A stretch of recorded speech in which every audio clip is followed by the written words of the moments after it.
So guys आपका एक बारी फिर से स्वागत है हमारे डेली रेसलिंग एपिसोड में। और आज तक चीजें शुरू कर लेते हैं मनी इन द बैंक की कुछ ऐसी गलतियों से जो डब्ल्यूडब्ल्यूई पर जरा सी भारी पड़ गई। तो सबसे पहले तो जब मेन इवेंट में टोंगा लॉ केविन ओवेंस को एक लो ब्लो लगा रहे थे तो उनका पहला मूव पूरी तरीके से बोझ ही हो गया, उनका लो ब्लो लगा ही नहीं। वो तो अच्छा हुआ कि बाद में सक्सेसफुली उन्होंने दोबारा ट्राई किया और जल्दी से अपनी गलती को ठीक कर लिया। बाकी आप पूरे मैच में अगर उन्हें देखोगे ना तो टोंगा लॉ बहुत ज्यादा नर्वस लग रहे थे, फ्लैट लग रहे थे, जैसे उनको लड़ने का मन ही नहीं था। एंड अगर सेकंड मिस्टेक की बात कर ली जाए तो वो है ड्रू मैकिंटायर को लेकर, क्योंकि एक तो डब्ल्यूडब्ल्यूई ने उन्हें एमआईटी भी जितवा दिया, ऊपर से सेम नाइट पर कैश करवा के उसको फेल करवा दिया, जिसका मतलब ये है कि men's Money in the Bank का मतलब ही क्या रहा। फिर पंक वर्सेस ड्रू की राइवलरी को इस चीज की नीड नहीं थी। नॉट ओनली इससे फैंस जर्रा से नाराज हो गए, बल्कि एक सवाल तो जे उसो के लिए भी उठ गया कि क्या डब्ल्यूडब्ल्यूई उनको सिर्फ हाइप के लिए यूज कर रही है, उनको कुछ देना भी है कि नहीं। बड़ी आसानी से उन्हें एमआईटी भी दिया जा सकता था, पर डब्ल्यूडब्ल्यूई ने ऐसा यहाँ भी नहीं किया। बाकी एक मिस्टेक और भी है जो मैं आपको इंट्रो के बाद बताऊंगा। बाकी आप वीडियो को अभी लाइक एंड सब्सक्राइब कर दो और वीडियो को एंड तक देखना है। नाउ आप देख रहे हैं रेसलमैनिक्स और सब्सक्राइब करना तो बनता है। वेल भले ही मनी इन द बैंक का खुमार हमारे ऊपर से उठा ही ना हो, बट समर स्लैम 2024 का पूरा ही कार्ड अब हमारे सामने आ चुका है। एटलीस्ट 4 मैचेस तो फाइनल हो गए हैं। जैसे बेली अपना टाइटल डिफेंड करेंगी against Nia Jax, Gunther challenge करने वाले हैं डेमियन पीस को for the world heavyweight championship, Cody Rhodes versus solo Sikoa for the WWE undisputed championship, and फिर फाइनली हमें Drew McIntyre versus CM Punk का much awaited match देखने को मिलेगा एट समर स्लैम। और हाँ, Logan Paul versus LA Knight के match को भूल मत जाना जो यूनाइटेड स्टेट टाइटल के लिए होगा।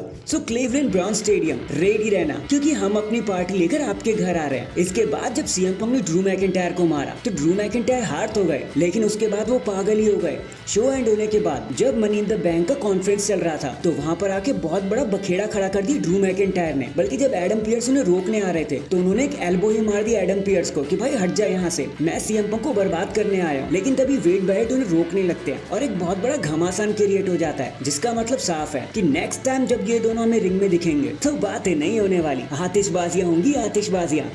#CM Punk versus Drew McIntyre. Next अब देखो, हमें इतना तो पता चल ही चुका है कि हमारे the 16 time world champion John Cena ने अपनी रिटायरमेंट की घोषणा कर दी है। वो टाटा बाय बाय बोलने वाले हैं। And money in the bank में इस तरह आकर अपनी रिटायरमेंट की घोषणा कर देना, भाई इस झटके ने तो हमें अभी तक बर्बाद करके रखा है, हम इससे उभरे ही नहीं है अभी तक। बट कुछ चीजें जॉन सीना ने जो मेंशन करी उससे एक दो चीजें देखो साफ हो गई हैं कि at least royal rumble elimination chamber and WrestleMania 41 में एटलीस्ट वो इन तीनों इवेंट्स में तो दिखाई देंगे। बल्कि उनका रिटायरमेंट जल्दी से नहीं हो जाएगा, पूरे 2025 को चलने वाला ये टूर की तरह होगा। बट अगर रेसलमेनिया उनकी लाइफ का लास्ट रेसलमेनिया है तो भाई हम सब यही चाहेंगे कि वो जीत कर यहाँ से जाए एंड हो उनका अपोनेंट कोई वर्ती अपोनेंट ही हो, जैसे रेंडी ऑर्टन, ब्रॉक लेसनर या फिर ट्रिपल एच, वैसा ही कोई होना चाहिए। क्योंकि जॉन सीना ने हार हार के जितनों के करियर बनाने थे भाई बना दिए। अब वक्त आ गया है कि डब्ल्यूडब्ल्यूई उन्हें पूरे शान से घर भेजे। #थैंक यू जॉन सीना, जो भी आपने हमारे लिए किया। इसके बाद गाइस फाइनली डब्ल्यूडब्ल्यूई ने अनाउंस कर दिया है कि वो पूरे 20 साल बाद अपने पुराने पेपर व्यू को वापस से रिन्यू करने वाले लाने वाले हैं, जिसका नाम होने वाला है बैड ब्लड, जो आपको देखने मिलेगा October 5, 2024 State Farm Arena Atlanta Georgia से। शो एकदम भयंकर होने वाला है। बस हम ये चाहेंगे कि ये 20 साल बाद आ रहे हैं ना तो ऐसा वैसा मैच ना हो,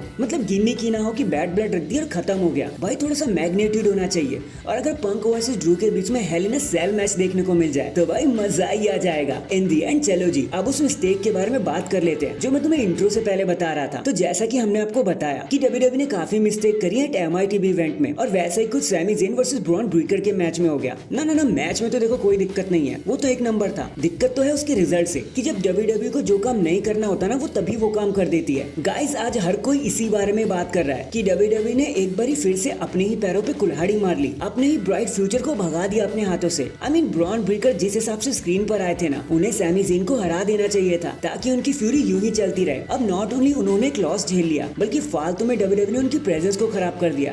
he is like Drew McIntyre now, कि बोलते रहेंगे चिल्लाते रहेंगे लेकिन जीतेंगे कुछ भी नहीं जब हाई टाइड आएगा। क्योंकि ऐसी तबाही का क्या फायदा जब आप मेन लीग्स में ही हार जाओ। तो कहीं ना कहीं सैमी को जितवाकर डब्ल्यूडब्ल्यूई ने अपने ही पैरों पे कुल्हाड़ी मार ली। अब देखो मैं ये नहीं कह रहा हूँ कि सैमी ज़ेन वर्थी नहीं है, मैं बस एक पॉइंट ऑफ व्यू से बोल रहा हूँ, तो आप समझने की कोशिश करना। तो ब्रॉन ब्रेकर को हराने से तो बेटर था कि डब्ल्यूडब्ल्यूई सैमी ज़ेन को कोई दूसरा ही अपोनेंट दे देती जो लॉस अच्छे से अफोर्ड कर पाता। बाकी ब्रॉन वर्सेस सैमी का मैच वो चाहते तो समर स्लैम में भी करवा सकते थे, बट डब्ल्यूडब्ल्यूई भाई वो हमारी कहाँ सुनेंगी। भाई जैसा उनका मन ने उन्होंने तो वैसा कर दिया। So that is it guys, अभी के लिए तो बस इतना ही। आप मुझे बताना ये जो सीएम पंक और ड्रू मैकिंटायर के बीच में एक नया चैप्टर जुड़ा है MITV को, इसके लिए आप कितना एक्साइटेड हो? आपको लगता था कि वो कैश इन फेल होना चाहिए था? कमेंट करके जरूर बताना। एंड चैनल पर नया है तो चैनल को जल्दी से लाइक एंड सब्सक्राइब कर दो। बाकी मैं मिलता हूँ आपसे किसी और अपडेट के साथ, तब तक के लिए अपना ख्याल रखें और खुश रहें।